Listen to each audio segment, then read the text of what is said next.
Okay. So, what I'd like to do is welcome Ira. Ira is the CEO and a CEO of Stone Mountain, and he consults for pharmaceutical companies. And he was my client, I believe, about like a year and a half ish ago. And I want him to share what he experienced after going through the work happiness method and particularly embodying this lesson because I want you to kind of hear his before and his after. So, Ira, if you could go ahead. Oh, there you are. Okay, can you guys see Ira? Okay, I'm gonna stop sharing my screen and hopefully you can see him. So, Ira, are you there? Can we just practice hearing you? Yep, I'm here. Can you Okay. hear me? Okay. Yes. Yes. Perfect. Okay, Okay. awesome. So I would love you to tell us before the work happiness method, talk to us about your state of mind. The way I think of it, the analogy that I use is that I was walking a 300-pound dog on a leash, and this dog was not in control at all. And the dog is my thoughts. I mean, I didn't control my thoughts. My thoughts were controlling me. And I could spiral out of control very easily because I had this, what's called like an imposter syndrome, where I felt like even though the work I was doing was good, I didn't feel like I belonged there. And I was waiting for somebody to tap me on the shoulder and say, sorry, you don't belong here, get out. And so the dog would just go running. And, it was very difficult to control that once that started to happen. And it was really starting to wear on me, both physically, emotionally, and even my wife noticed it. So, these things do have a ripple effect. Absolutely. I think that's the best analogy of like walking a 300-pound dog and having it lead you wherever it wants to go. Cause that's how I mean, let me see a show of hands if you guys can relate to just having your mind take over and you cannot just control where you're at. So, um, I would love, Ira, if you could talk to us about.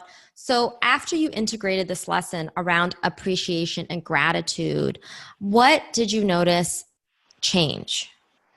Well, the first thing I noticed is that there was a lot more to appreciate and to be grateful for than I realized because I Hmm. was so focused. And you talk about the negativity bias, I was so focused on the negative stuff that I couldn't see the positive. Even when I got encouragement or praise, I found a way to make it negative. So after the work, I started to really appreciate and be grateful for the small victories, getting the report in ahead of schedule, not having an argument with my boss on a particular day, the little things at work that I was grateful for and that allowed me to focus more on the positive side of things than the negative.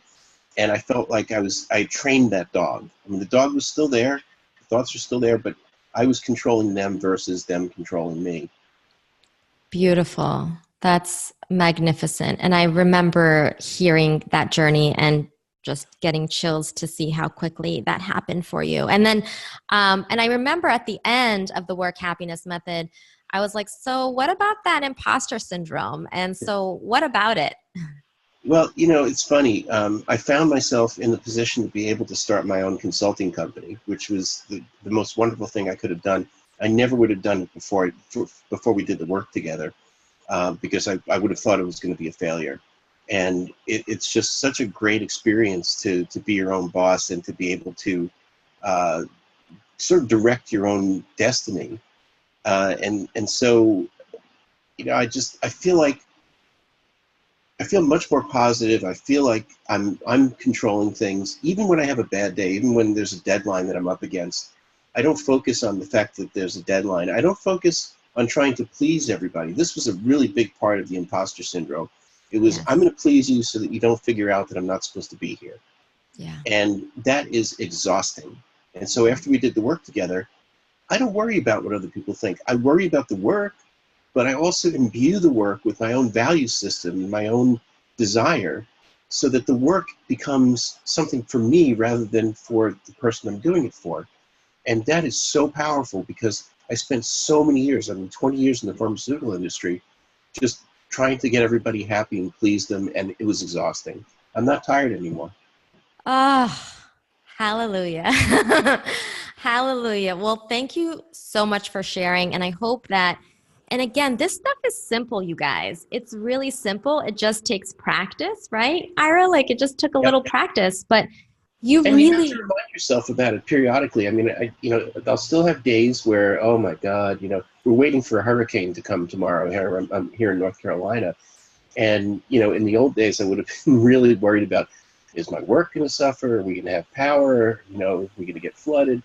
Now I just make preparations. And it's the same thing with work. I don't prepare for disaster anymore in the same way that I used to.